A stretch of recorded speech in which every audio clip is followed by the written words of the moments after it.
Hey, a game I like to play is what year do you think this piece of gum is from? So the way you play is you scrape it off, you chew it a little bit, kind of get an idea of what flavor it is. Like if it's watermelon, then you can kind of narrow down what age it is, and then you can win the game. You want to play?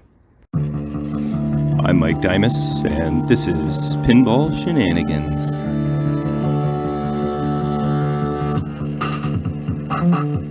What's going on, boys and girls?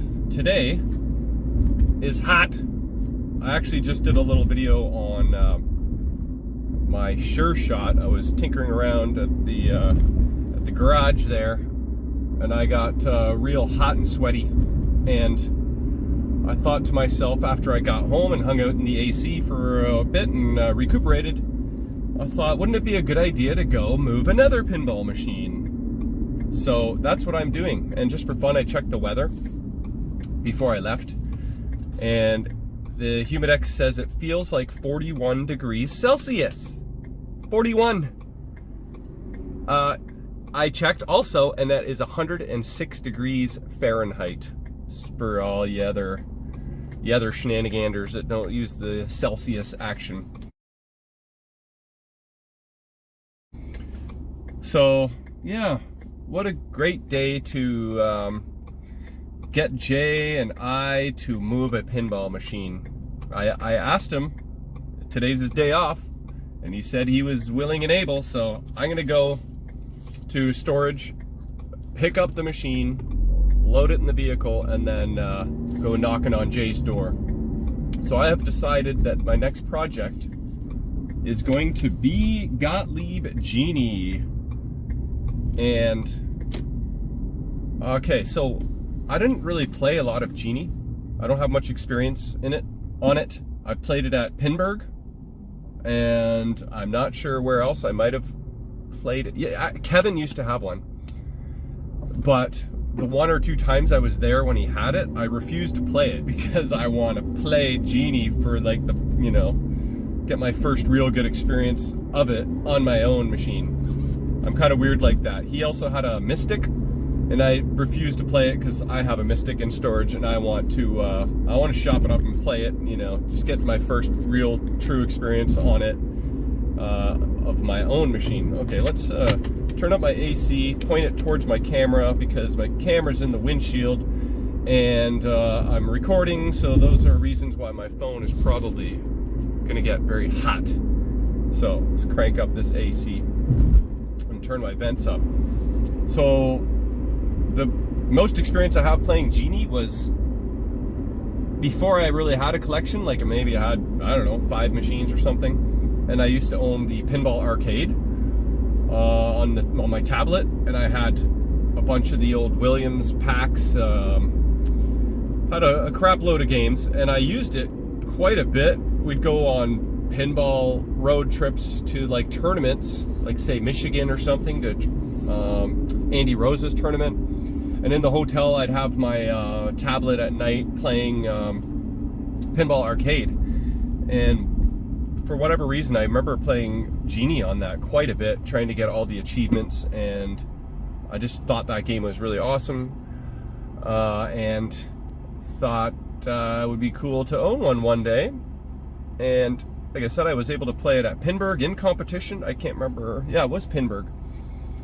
So I got, you really, if you use pinball, like digital pinball, as a way to learn rules, you can really figure out how to play a machine. I did that for Whirlwind in a competition once. I've never played Whirlwind, and I played the crap out of it on Pinball Arcade because it was at a tournament in Michigan, a different one. And when I went to the machine and stepped up to it, I actually knew what I was doing, even though I had never played it before. So it was very cool. Actually, that same tournament, this is going back a while, was the first time I ever played Attack from Mars, because I remember, I think it was Virginia Hendricks was helping organize it. And I was asking her, like, what do you do on this machine? She's like, what? Have you not played it before? I was like, no, I never played this before. She's like, oh, okay, well, you can do one of two things. You can go for the middle, or you can go for this, or anyway, that's, in the greener days of pinball shenanigans, probably getting close to 10 years ago, I'd say. That's about when I kind of got into things. Anyway, I picked up this Genie along with this is the biggest lot I ever bought in my life, a few summers ago, before COVID. I think there was close to 20 machines. It took us 2 trips, and it was far away, and the cube van rental was very expensive. And the second time round, I hired Shiny Boy to go pick up some extra games for me, and he got one for himself. I think it was a Royal Flush, maybe. This Genie was in that lot, and I sold off some of that lot and kept what I wanted to keep. Genie was one of them. So, after 2 to 3 years of being in storage, give or take, it was finally coming home with me. And I'm picking this machine because I am trying to build up some machines for Kevin's arcade when he's done building that, which could be only a couple months, 2-3 months. And I know Genie is supposedly working, and I recall that it had a flip P1X4 all-in-one board. So it's got that one board that replaces all the boards in that machine. So I do not have to really deal too much with any electronics, I hope.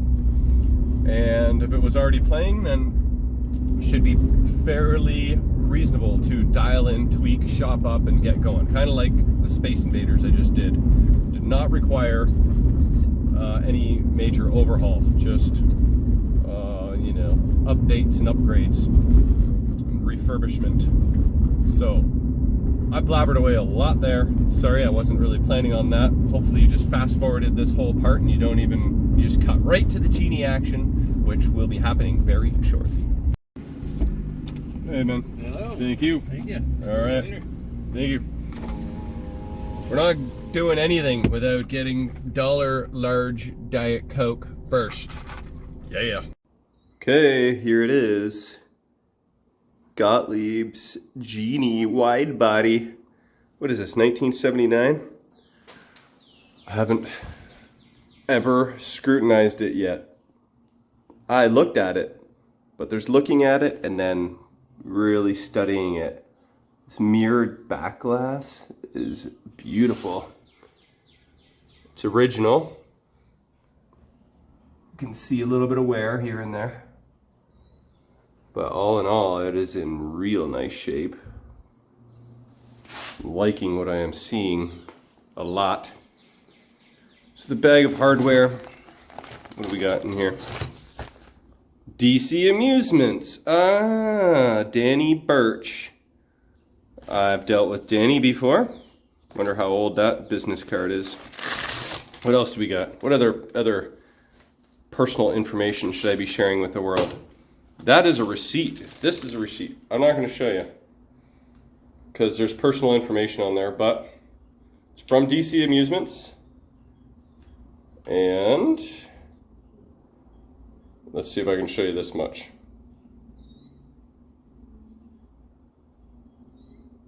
One used Genie. Looks like it was $14.95 when purchased in 2012. It's 10 years ago. What do you know? All right. Hopefully I didn't give away anything.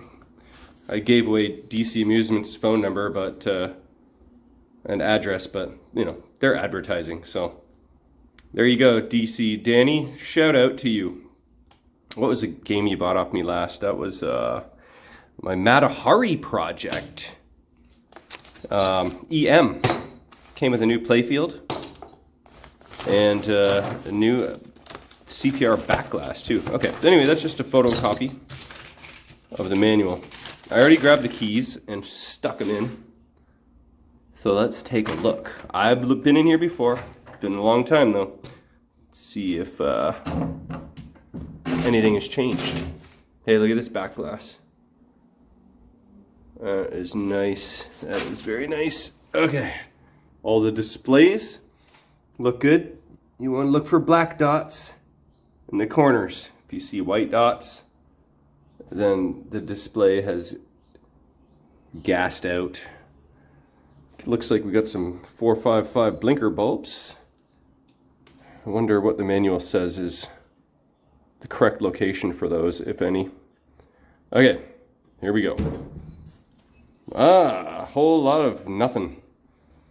I like to see all these boards condensed into this flip board, like I mentioned. Let's see, here you go. Flip with 3 Ps. That is Pascal. He makes these games in France, makes these boards. And this is probably, you know, at least 10 years old, I'm gonna guess. There is what I was saying, P1X4, 2012. There you go. It is actually a 10-year-old board now. Hopefully, it's still good to go. If not, I think Pascal would probably help out. I don't know if these are lifetime warranty deals or not, but okay, that's all fine and dandy and happy. I'm loving what I'm seeing so far.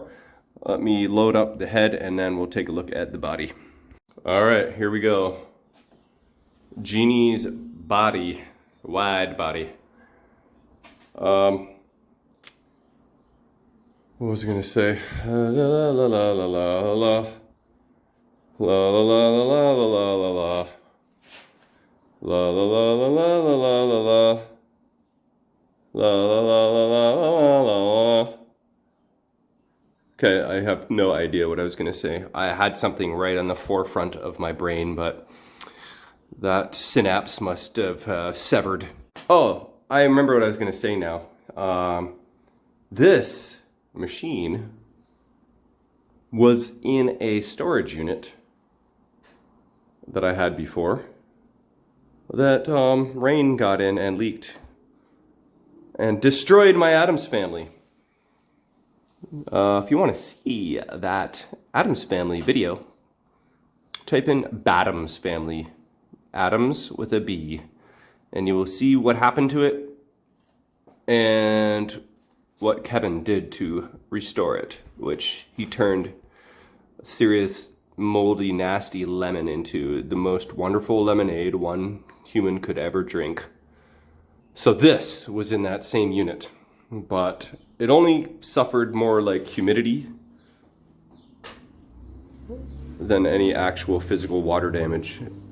So I'm just kind of taking a close look to see if I can see any evidence, but it looks to be free from any damage. So that's pretty awesome.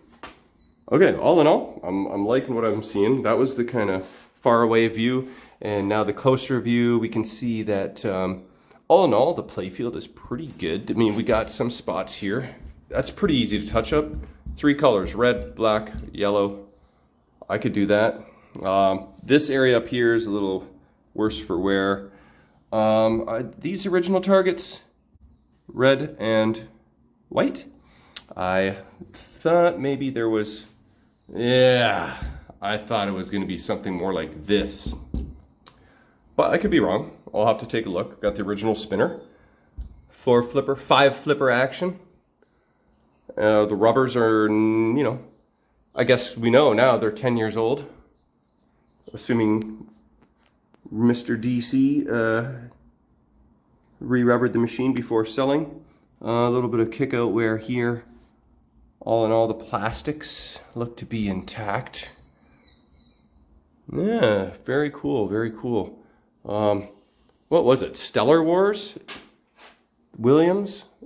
Didn't that turn out to be like Williams' version of Genie? I think those playfield layouts are very similar. I'm